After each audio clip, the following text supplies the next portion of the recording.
je suis Célia de Almeida-Fontvieille, conseillère spécialisée à la MGEN depuis 8 ans maintenant et j'exerce à l'agence de Saint-Étienne. Conseillère spécialisée, ça signifie que j'accompagne les adhérents dans leurs projets d'épargne et de retraite.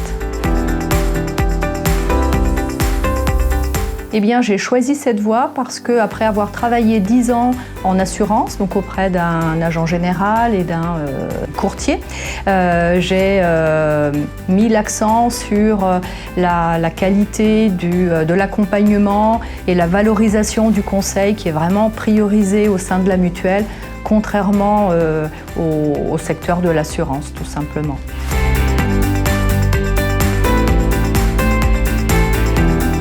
Alors les défis que rencontrent les femmes quand elles préparent leur retraite, c'est de faire face à des aléas de la vie, des moments de vie, des choix qu'elles sont amenées à faire par rapport à leur vie personnelle, parce que les femmes souvent se confient en disant qu'elles doivent aussi faire face à la vie familiale et souvent c'est elles qui, au détriment de leur travail, ont un impact plus important de disponibilité sur la famille parce qu'il faut de la disponibilité pour les enfants, du moins quand ils sont petits.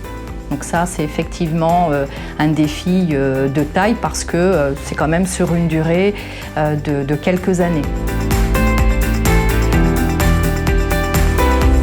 Oui, j'ai un exemple que je peux partager d'une adhérente que j'ai rencontrée il y a un petit peu plus d'1 an maintenant.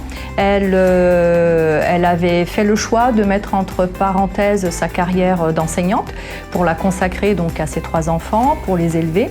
Donc elle a complètement arrêté de travailler et quand je l'ai vue, c'est au moment où elle a repris son activité d'enseignante et là elle a pris conscience que pendant 8 ans, elle n'avait pas cotisé. Donc pas cotisé, pas de trimestre, ça veut dire qu'à la fin, quand on valorise la période d'activité, il y a un trou. Il y a un grand trou, donc ensemble on a trouvé une solution pour lui permettre de compenser en quelque sorte les trimestres qu'elle n'a pas pu cotiser. Et voilà, on s'est vu plusieurs fois parce qu'effectivement ça demande des réajustements, ça demande de bien connaître elle ce qu'elle souhaite pour que moi je puisse lui apporter la meilleure solution, le meilleur accompagnement.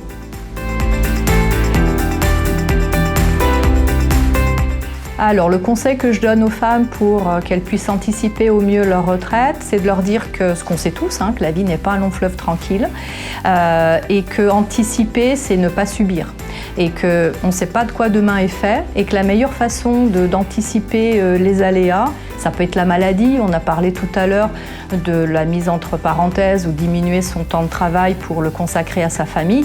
Ça peut être malheureusement la maladie aussi qui nous éloigne du travail.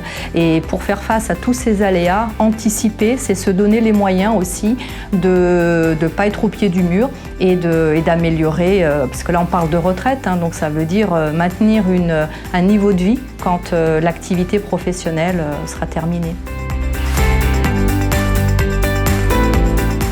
Mon expertise, je dirais qu'elle intervient par rapport à ma propre expérience déjà, parce que je peux aussi la partager avec les personnes que je rencontre, avec les femmes, quel que soit leur âge, leur situation.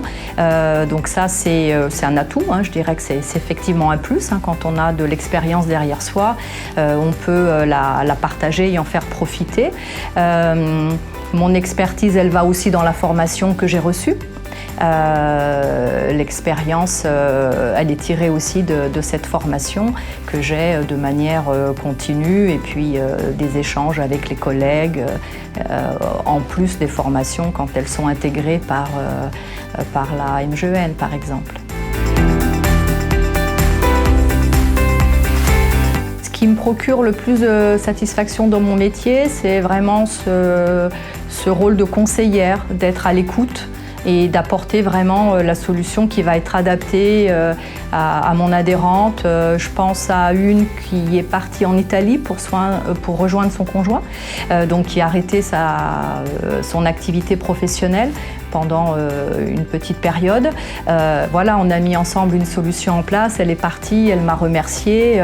Voilà, moi c'est mon travail d'accompagner, d'apporter des solutions et voilà, la satisfaction c'est d'avoir justement ce retour des adhérentes quand ça leur convient, c'est ce qu'elles attendaient. Voilà, là c'est la meilleure satisfaction pour moi. Alors dans les adhérentes que j'ai reçues, il y en a une qui m'a touchée particulièrement. C'était une personne qui était malade, qui avait découvert qu'elle avait une pathologie qui allait l'éloigner un moment de son travail. Là, ce qui était dur, c'est que la personne venait d'apprendre donc cette nouvelle. Et puis voilà, elle s'est dit, je vais l'affronter avec courage, donc je ne vais pas travailler. Donc voilà, je sais qu'après, je veux aussi penser à l'après, c'est important pour moi. Et je veux préparer ma retraite comme si de rien n'était. Et en sachant qu'en fait, l'utilité, elle est double parce que je sais que ça sera une période qui va être compliquée pour moi.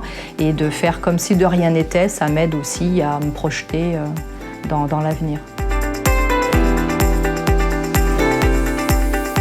Alors, selon moi, l'accompagnement d'une mutuelle face aux enjeux de la retraite pour les femmes serait qu'elle sache justement s'adapter à toutes les situations diverses et variées, mais que la vie met en travers de notre chemin.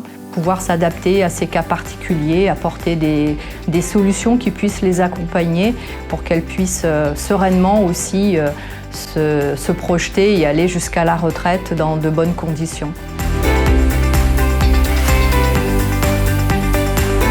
Alors pour les femmes qui n'ont pas encore fait le choix de préparer leur retraite, ce que je leur dirais, c'est de ne pas attendre parce que si on n'acte pas, si on ne fait pas quelque chose, alors il y a plusieurs solutions, comme on l'a vu, c'est-à-dire on va se retrouver en situation de dépendance, dépendre de ce qui est en place, de ce qu'on a pu faire ou pas. Et anticiper, c'est agir et c'est se protéger.